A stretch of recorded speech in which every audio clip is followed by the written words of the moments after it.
আচ্ছা আমি একটা জিনিস বুঝতে পারছি না, তুতুল তো তোমার ছোট বোন নাকি? তো তুমি কি তোমার ছোট বোনকে হিংসা করছো নাকি? কি বললে তুমি? যা বললাম তা তুমি শুনতেই পেয়েছো। আর কথাটা এমন কিছু সুখকর নয় যে আরেকবার রিপিট করতে হবে। তাছাড়া তুতুল তো তোমার ছোট বোন, তাকে আমি ভালোবাসি বলে তোমার তো হিংসা হওয়ার কথা না।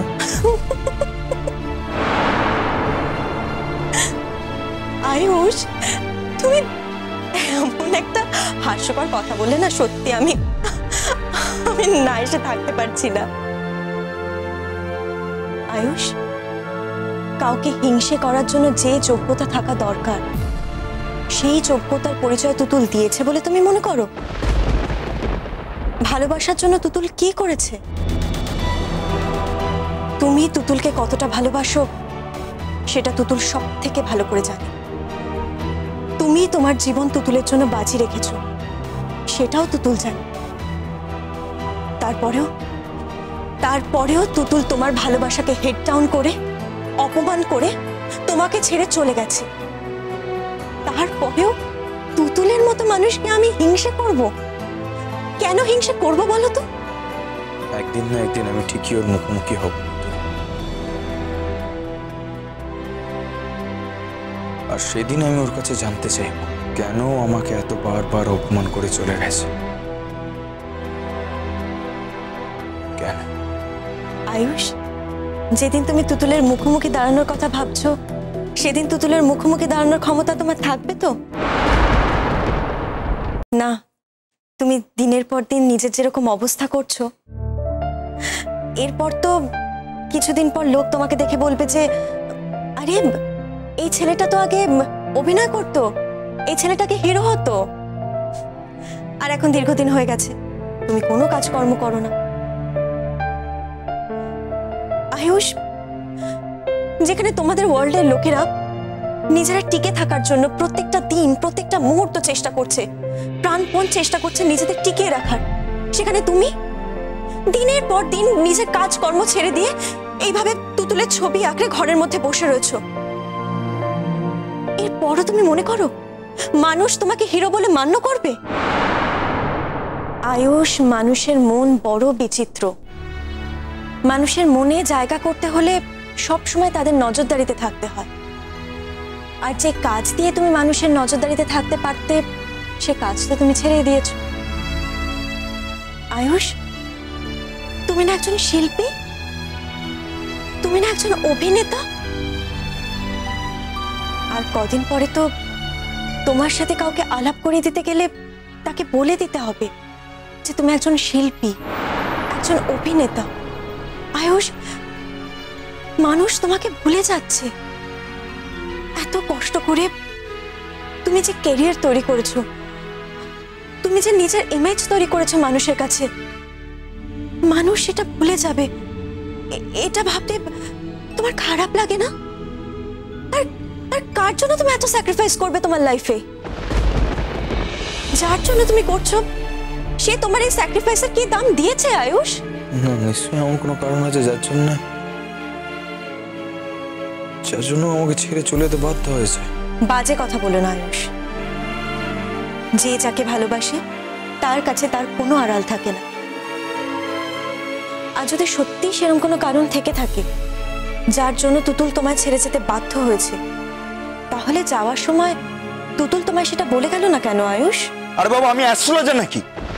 আমি কি হাত দেখতে জানি যেখানে বসে বসে জানতে পারবো কেন বলেনি? রেগে যাচ্ছ কেন আয়ুষ? আসলে আমার এই কথাগুলোর কোনো উত্তর তোমার কাছে নেই, তাই তুমি রেগে যাচ্ছ। এই ছবিগুলো এখান থেকে সরিয়ে দাও।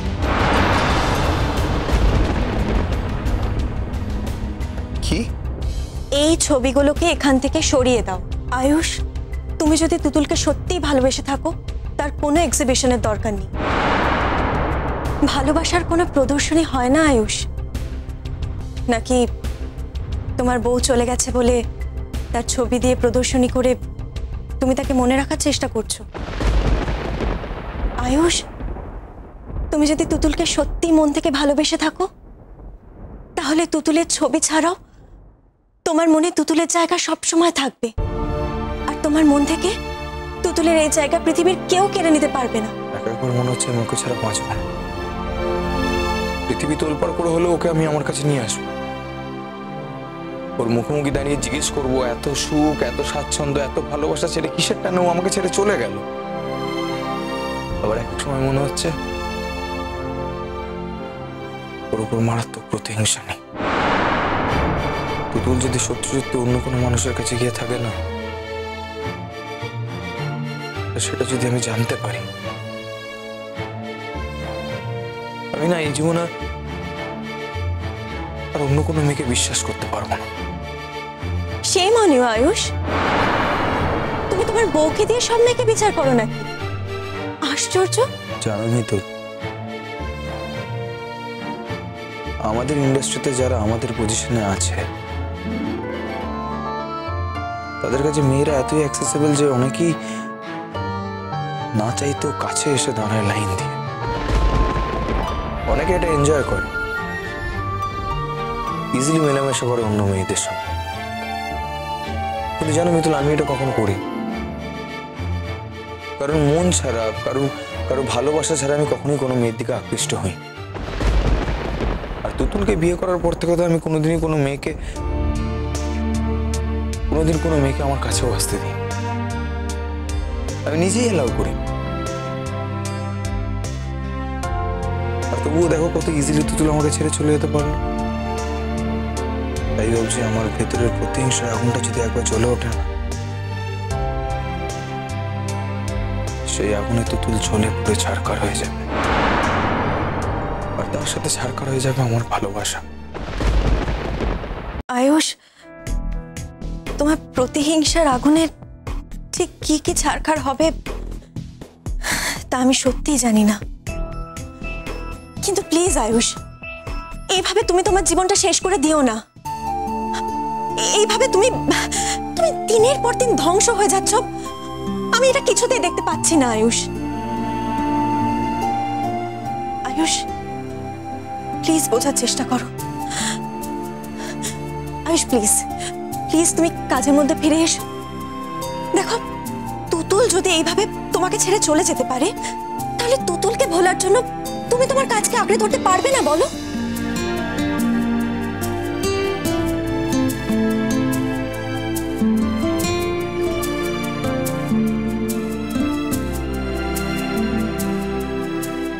মিতুল, আসলে আমার কনফিডেন্স লেভেলটাই 0 হয়ে গেছে।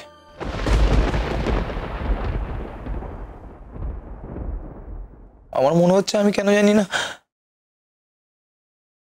আমার মনে হচ্ছে আমি বোধহয় কোনোদিন ক্যামেরার সামনেই দাঁড়াতে পারবো না। আমার জীবনে আমি পারবো না কথাটা বিশ্বাস করি না আয়ুষ। আমি বলছি তুমি পারবে। আয়ুষ, তোমাকে পারতেই হবে। আমার খুব ভয় করে মিতুল। কিসের ভয় আয়ুষ? হেরে যাবার ভয়। এই প্রথম আমার জীবনে হার শুরু হয়েছে। আমি কখনো কোনো কিছুতে হারিনি। কেন জানি না, যেন আমার মনে হয় যে আমার জীবন থেকে তুতুল চলে যাওয়ার পর আমি বোধহয় আর কোনোদিনই কোনো কিছু ধরে আর উঠে দাঁড়াতে পারবো না। ছি আয়ুষ, তুমি তোমার অকুন্তি দর্শককে এভাবে অপমান করবে? যারা এতদিন তোমাকে বাঁচিয়ে রেখেছে, এতদিন তোমাকে মাথায় তুলে রেখেছে, শুধু তুতুলের জন্য তুমি এভাবে তাদের অপমান করবে? তোমার জীবনে তাদের কোনো দাম নেই? আয়ুষ, আজ থেকে আমি তোমার সঙ্গে থাকবো। সঙ্গে থাকবো মানে? ভয় পেও না আয়ুষ। তোমার কনফিডেন্স ফিরিয়ে আনার জন্য তুতুলের দিদি হিসেবে নয়, একজন বন্ধু হিসেবে আমি তোমার পাশে থাকবো। তোমার আপত্তি নেই তো? তোমার কনফিডেন্স ফিরে এলে আমি আবার ফিরে যাব। আমার জন্য এত কিছু করে তোমার কি লাভ? আমার কি লাভ? তা অবশ্য ঠিক। আমি তো এই কথাটা আগে কখনো ভেবে দেখিনি। না আয়ুষ, আমার কোনো লাভ লোকসান নেই। তোমার ভালো থাকাটাই আমার লাভ। একজন সাধারণ দর্শক হিসেবে একজন অভিনেতাকে বাঁচিয়ে রাখাটা আমার কর্তব্য বলে আমি মনে করি।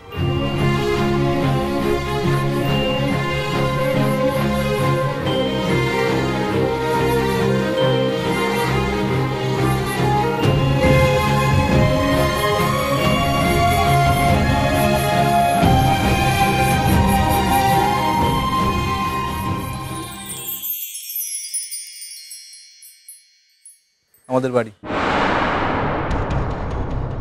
লেখা আন্টির বাড়ি? এ কি হয় লেখা আন্টির? চোখের তারা